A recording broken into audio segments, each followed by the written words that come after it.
Warning, the following program contains scenes of graphic stupidity between a man and some gays. Don't take anything I say too serious, I'm just messing around. This video should not be viewed by anyone. How's it going, everybody? Welcome back to Scum. Now today we're gonna be taking yet another look at what's to come in this here beautiful video game that we all know and love. Not too long ago we received a bit of an update with a bunch of new things, including a new point of interest down in Z2, the beautiful town of Novigrad. And before Novigrad we received another point of interest up in D0, a new military point of interest which is absolutely massive. And it looks like we're gonna get yet another point of interest, and this new point of interest is gonna be a train yard, and it looks absolutely incredible. And these are some of the sneak peeks from it, a couple of screenshots from the train yard. Of course the trains are going to be derailed. I'm hoping that one day we're actually gonna get, maybe with 1.0, we are going to get an actual moving train. That'll be pretty fun to see. It just looks so beautiful. I'm not sure where this is. I'm hoping that it's gonna be in one of the new places, either down in the Z's of the map or maybe on the eastern side of the map. Some place where it's kind of barren and we don't have a lot of things to explore. Hopefully it's gonna be down in the Z's. Maybe Z4, Z3, I don't know, we'll see. We also have another sneak peek at the Revolvers. Now this is a new variation of the Revolver. This is the Judge 44. It looks like we're gonna get a bunch of new revolvers, hopefully pretty soon, because I want to blast these things around for sure. It looks like we're gonna get a couple of different revolvers to play around with. And check this out, it's some sort of an e-scooter. This is some sort of an e-scooter that's probably gonna come late into the game. It says here that they will probably be released after update 0.6, but before update 0.7. This is like a general idea of how this scooter is gonna look, the e-scooter that we're gonna get to ride around the map. So we're gonna have bicycles, the dirt bike, we're gonna have the four-wheelers, we're gonna have cars, and now these small e-scooters as well. And also we have the wheelbarrows, so we have like a ton of wheeled means of transportation, which is going to be very funny to see around the map. Now moving on to base building. Base building has received a ton, and I mean a ton of love, and it seems like it's going to receive even more love. Now this is the modular base building, which looks kind of like this. It's well, it looks great, right? It's like with different levels, and you can have the bendy stairs if that's what you're into. It's cool, no doubt. It's cool if you love base building and if you like creating different things. It's a sweet thing that a lot of players are probably going to enjoy. Is it gonna be for me? Probably not, but you know, when it comes out, we'll give it a shot. We'll mess about with it, but it looks insane. It says that hopefully these will replace buildable cabins. They should give you far more options, and apparently tons of players have requested this. So there we go. Alright, so those are kind of the cool new shiny things that are going to be added. And now let's take a look at what I find most interesting. Now you guys know that some players like to walk around without any shoes on. And they do that because they are going to be a bit more quiet. They're not gonna make as much noise, but you'd get no downsides to actually walking without shoes on rocks, concrete, snow, bloody grass, what have you. Right now there's no consequences to walking around without no shoes, but that's not gonna be the case for too long, because we're gonna have foot abrasions and friction injuries. We're gonna have some consequences to walking around without any shoes. We're gonna take a look at this here piece of paper. We have a bunch of information about friction injuries and some downsides to actually walking around without any shoes. So it says here that while walking barefoot makes less noise, characters are prone to injury depending on the pace and the type of terrain they are moving on. Barefoot movement is not recommended in the long run because it might lead to serious foot injuries. Now this is the formula that calculates the damage that you take.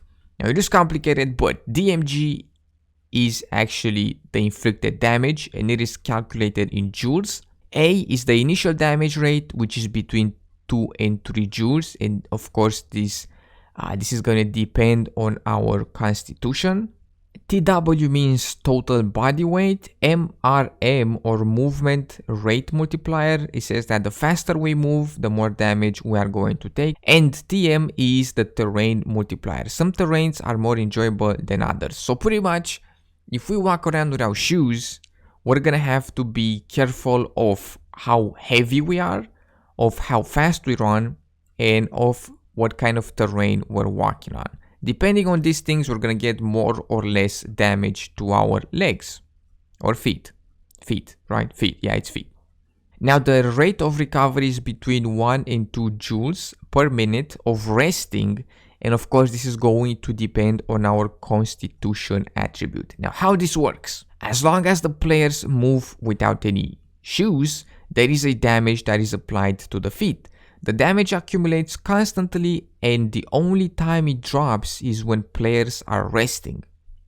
This damage is not shown directly to players. The game shows the result of that damage at the time it occurs. The first type of wound is a scratch wound, and it happens when the continuous barefoot damage gets to 50 joules. This is a light wound, and it will self-stabilize and heal on its own. There is no penalty for the movement speed, but if the players continue to push it, more damage will be done and the wound will progress to class 1 bleed. I cannot pronounce hemorrhage. I'm just gonna call it bleed because I don't know how to pronounce that word, okay? Now the bleeding will not stop on its own, and if the wound is not stabilized, it will progress further. Note that the players can speed up this process if they continue to walk barefoot, and once the wound gets to 200 joules, it will switch to a category 2 bleed. Penalties for movement can be neutralized with painkillers. And we have this big chart-ish thing over here. They're just gonna tell us the consequences for getting a scratch or a bleed on our feet. Now if we have a scratch between 50 and 100 joules, we're gonna take 1-2% damage. The bleeding time, depending on our constitution, is gonna be 1-2 minutes. It's going to self-stabilize in 1-2 minutes. The healing time is gonna be between 2 and 4 minutes. Bleed out damage, depending again on our constitution, is gonna be +3 or 5%. We have a 10% infection rate or chance, and we have no movement penalty. And then if we move on to the max amount of joules, I guess, so the max amount of damage, or one of the higher joule injuries, I guess. Do we call it joule injuries? I'm not really sure, but if we have an 800 plus joule bloody wound, is gonna be a C4 bleed. We're gonna get 1-2% damage, again 1-2 minutes of bleeding time. It's not going to self-stabilize, so we're gonna have to use maybe a band-aid, maybe some meds. It's gonna have a huge healing time of 10-20 minutes. Now hopefully this is gonna be in-game time. Probably not, but hopefully. The bleed out damage is gonna be up to 100%.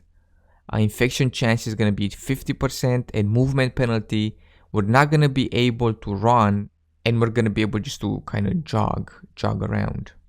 So walking around without any shoes, it's not gonna be very fun. I don't really do it. I think I've done it once, but I thought that it looked extremely silly, being like fully geared up, right? Military gear, vest, bloody weapons, NVGs, helmet, what have you, and then no shoes or socks. Just looks so stupid. And I mean, it doesn't make that much of a difference, let's be honest here. At least not for me. Maybe it makes some difference to players that like to play really sneaky and just hang around in one building all day long, but to me it doesn't make a big difference. And then of course, depending on what type of terrain we're walking on without any shoes, we're gonna have terrain multipliers. So depending on if we walk on asphalt, concrete, dirt, grass, all of these things is going to multiply the amount of damage that we take, or is going to aggravate our wound from category 1 to category 2, 3, and so on. Now, one thing that I really like here is the snow. It says that we're actually going to be affected by the snow as well. We'll get into that in just a second, because treating abrasions, we're gonna have to rest We're gonna have to not move. If the wound is a scratch, it will heal itself. We can wear shoes, of course, or craft some if we don't have them, just so we kind of don't get to the wounds, right? Now, if the wounds are more severe, they should be treated like any muscle tissue damage. The good news is that abrasions don't require stitching. All we have to do is stop the bleeding and make sure that the wounds don't get infected. And we also have the optional use of analgesic. If possible, it will speed up the stabilization and recovery times by 20%. Now let's get into what I think is the most interesting part of this whole fit damage system. And that is the trench foot. Of course, everything else is cool as well. Walking around with no shoes should definitely have consequences. But this is what I think is most interesting. As of right now, if we are wet, there are really no consequences. Or if we are in the snow again, we're not cold and we're not gonna suffer from that. If we walk around naked, no problem. If we're wet, no problem. We're gonna be a bit more heavy. But besides that, not really anything else that would impact our gameplay. But we're gonna have this stretch foot, which this is going to occur when our feet are going to be damp for a long time. Tight fitting boots accelerate the condition along with cold, which I really like. This illness is hastened by exhaustion, coldness, and lack of food, drink, or sleep. Hopefully they're not gonna make us sleep, because that's not gonna be very fun. But being affected by the cold and being affected by the wetness, that's just great. And of course we have like a bit of a chart here that tells us that stage 1 trench, I guess, is going to give us 1-2% damage. We're not going to have any bleed. It's going to self-stabilize, 2-4 minutes for healing time, 10% chance of infection, and a 10% movement penalty. And then stage 3, which is I guess the bigger one, it says that 1-2 hours or 30-60 minutes if cold. So I'm thinking 1-2 hours if we're wet and 30-60 minutes if we are cold. Then we have 8 to 100% damage in the next 60 minutes. It's not going to self-stabilize. It's going to take 4-10 minutes for healing. And then we have like a chance of 20% chance fungal infection. And then 10% bacterial infection. And then a 50% movement penalty. Now I'm hoping that with this, since cold is going to affect our feet, I'm hoping that also our whole body is going to be affected by the cold. So for example, if we spawn up north in the snowy beds, our first priority should be clothes and maybe a fire, so we don't suffer from hypothermia and this trench wound. But yeah, I think those are the things that I kind of wanted to talk about. And of course, the most exciting thing for me is this new, do we call them injuries, illnesses? I think that's what's really going to really suck me in, because I like the survival aspect of the game. And don't get me wrong, I absolutely love the fighting. A good scrap just gets my heart pumping and it's a lot of fun. And I hate to say it again and again, but it's like been there, done that many times. And all these new changes that I keep seeing get me so excited, because we're gonna have like a new way of playing the game and more challenges, you know, different goals. Because for example, you get this type of injury and you're like, all right, I gotta find this kind of medicine that maybe just spawns in this town. So it's gonna give us like a bit of an objective. So I'm really gonna enjoy that. Again, I know a lot of players are worried that this is gonna be too complicated, but it's not. It's a video game. it's a video game, okay? It's not gonna be too complicated. It's not like we're gonna launch bloody spaceships to the moon. It's not gonna be all that hard. Come on, let's just be honest here. Is it gonna be harder than now? For sure. Is it gonna be, you know, colonizing Mars type of thing? No, come on, it's not. But yeah, there we go. I guess I'm hoping that we're gonna get this new train station pretty soon, because it looks very nice, and the revolvers. And yeah, we all know that this all new injuries and metabolism stuff is probably gonna come with update 0.6. But until then, hopefully we're gonna get like the bicycles, maybe, you know, maybe the dirt bike, these brand new points of interest. Maybe the Revolvers would be cool to see until then. But that's about it for today's news. I hope everybody enjoyed. In case you did, be sure to drop some stuff and things down below. Make sure to subscribe. Thank you so much for hanging out, and I will see you in the next one with some more video games.